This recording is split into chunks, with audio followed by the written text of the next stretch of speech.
We got a horrible situation in the world right now. One of my viewers came in and they asked me how this crash is going to affect Canada and the United Kingdom.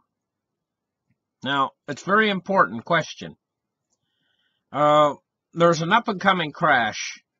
Now, Canada, I'm going to do this show primarily on Canada right now, and why Canada is in so much trouble. Canada really, seriously, I'm not going to say they're going to become Venezuela, but I mean, they seriously could have a very catastrophic economic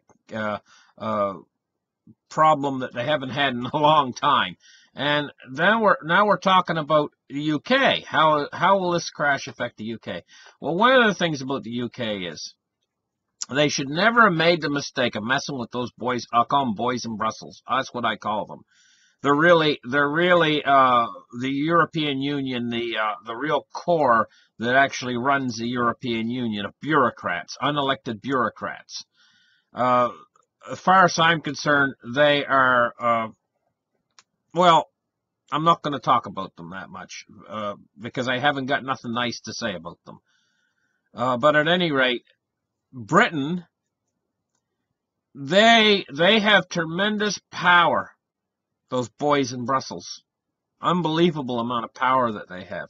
And they are going to try to actually punish Britain. But at the same time, they've got this rulership over a kingdom that's divided against itself. The boys in Brussels are ruling a kingdom that's completely divided against itself, called the European Union. And it shares a currency. And this currency has not been well thought out. The whole thing is a mismatch. It's called the euro. It's a mess. It's a total mess. And I believe it's eventually going to go down in anarchy. Great Britain will survive. The great British people, they can survive anything. If anything, they are the greatest survivors ever in the history. This is why the sun never set on the British Empire at one time in history. They're survivors. The British people. But they're in for troubles. And the biggest part of their troubles come when they had anything to do with them sons of guns in Brussels. They should have never had anything to do with them. But this moving away, this breaking free of the Brussels boys are going to try to punish them. But breaking free from Brussels right now and breaking free from that horrific disaster that's coming, that's called the European Union, is the best thing that Britain ever did for themselves. You know? And Theresa May is having a hard time getting them free. She's like snipping them free, like a pair of scissors, snipping them free. But she's having a hard time of it. And those boys in Brussels are giving her a hard time. But anyway, this crisis is going to have a profound effect on Britain. When the United States has their crisis, it's going to spread across the ocean to Britain. And there's hard times coming for Britain. But there's probably even worse hard times coming for Canada. And sooner. And so now I'm going to get into what Canada is going to start to experience in this up-and-coming crisis. And I'm going to get into it right now, start digging into it. First off, Canada's got a number of problems. One of the biggest problems is the Canadian housing market. This is not a bubble.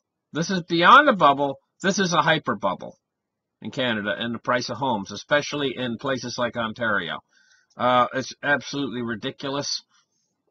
Here's some charts I'm going to show you. And what's happened is the Canadian people, because the price of their homes are so overvalued, the valuations of their homes are so high, what's happened is the Canadian people themselves have taken money out of their homes in home equity.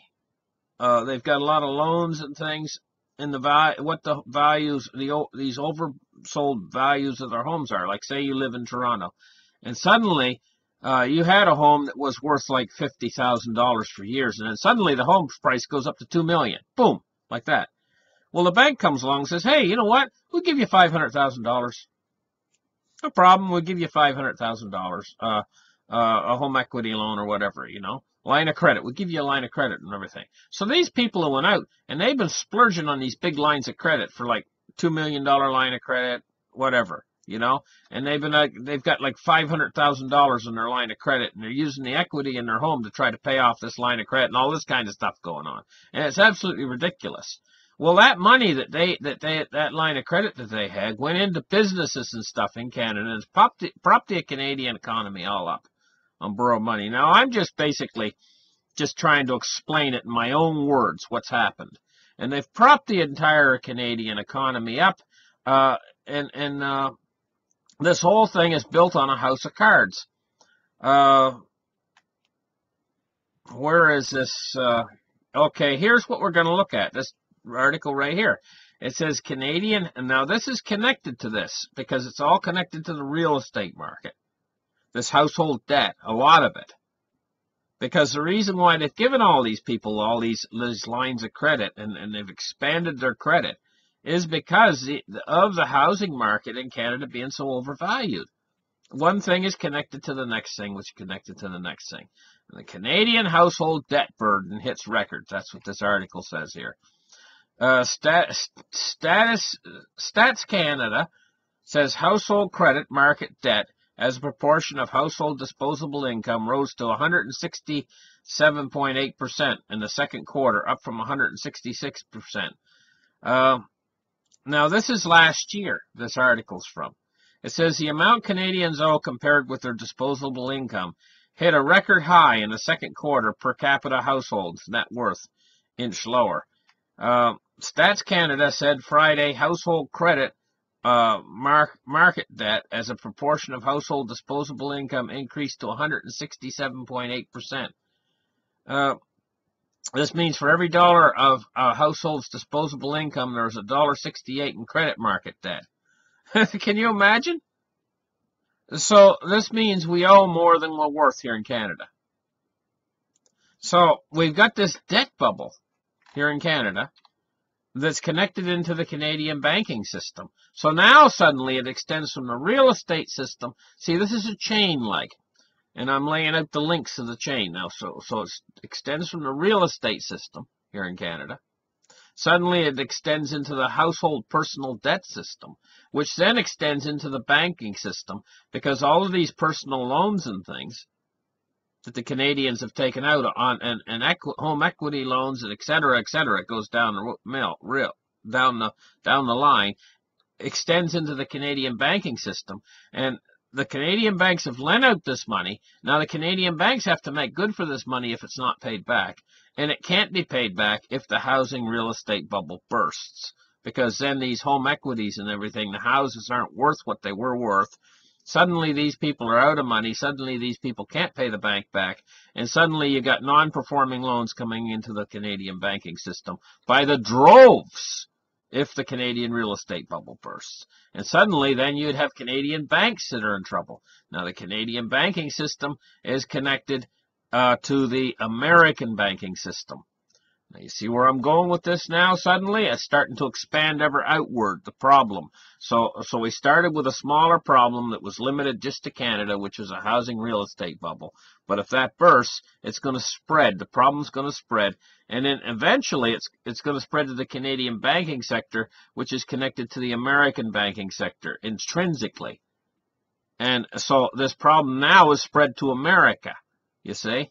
This problem that's here in Canada. So it's not just going to affect Canada. Now, what's more do we have here that's facing Canada? It says, forget NAFTA. America's trade war with Canada has already started. So Donald Trump now is bursting this NAFTA bubble, right? And it says Prime Minister Justin Trudeau is preparing for the possibility that the United States may pull out of NAFTA. It says for Canadian companies, the trade skirmish has already begun. So now these Canadian companies are linked into the Canadian real estate bubble. And Canadian companies, if you start to destroy NAFTA and you start to destroy trade actions against these Canadian companies, the first thing you know, what happens is it's all a house of cards. It all starts to fall at once into the Canadian economy. This is profound because this real estate bubble here in Canada is such a hyper bubble, and it's peaking right now. It's peaking. It's getting ready to fall. And if you know anything about bubbles, you know that when a bubble breaks, it always breaks much faster than it expanded out at. And now this whole thing's getting ready to break. I'm not saying it's coming down tomorrow, but when it comes down, it could have a profound effect on the American economy as well, because Canada is a big, powerful economy, and it's connected directly to the American economy. I mean, connected almost like a person if they had some sort of a giant tumor connected to them. You know what I mean? If this is going to have a profound effect on the American economy, and so it is important. So we need to keep a close eye on this, and I am keeping a close eye on this, and where I'm keeping a close eye is on the Canadian real estate bubble. Now, here's the thing. This is all connected into interest rate prices, the Canadian real estate bubble. And these rising rates that we have is what I believe is going to prick the bubble. And so I believe that when this market crisis comes that I've been talking about for the last month or so on my show, when this market crisis comes, this is probably what's going to prick both the American real estate bubble and the Canadian real estate bubble simultaneously, is these rising rates. The whole house of cards is going to come down simultaneously. In this next 18-month period, I'm going to give it about an 18-month period, not just the markets coming down and the dollar being destroyed, but the real estate bubbles are all going to pop too at the same time. And so is car sales and the car bubbles. It's all coming down simultaneously, the whole thing. It's going to be a financial nightmare. So listen, thank you guys for listening. Like and subscribe, and we really appreciate you coming, you subscribers. I'm heading right now toward 10,000 subscribers, and I haven't really decided yet what sort of a celebration or whatever I'm going to have, but I think this is a really major achievement, and I really appreciate you guys. Thank you very much. Bye-bye.